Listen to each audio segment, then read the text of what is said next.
Time check, it's 12:01 a.m. So eto nga mga best friend, dahil sa nag-crave kami, naisip kong puntahan isa sa mga legendary na kainan dito sa Almawali Muscat. Walang iba kundi ang Linan Cafe. Pag may 2 reals ka, busog ka na, may sukli ka pa. Dahil lahat ng silog meals nila, 1.6 lang. Linan Pansit, Lomi at Chami, 1.8 lang. Lugaw na may kasamang pandesal, 1.5 lang. Kaya anong oras po kayo nag-open? Open po tayo ng 9 a.m. to 1 a.m. Okay. Thank you. Yun mga best friend, kamusta? Tara, food trip tayo! For tonight's cravings, Lomi, beef sisig at tapsilog. Antay. Dito lang yan sa Linan. Tara, tikman na natin. Grabe, ang dami ng servings ng Lomi nila. Pwedeng good for 3. Amoy pa lang, busog ka na.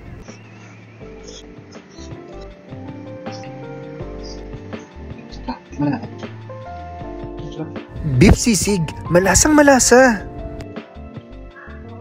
Ito naman ang tapsilog. Plus point sa itlog, ito ang gusto ko, malasado.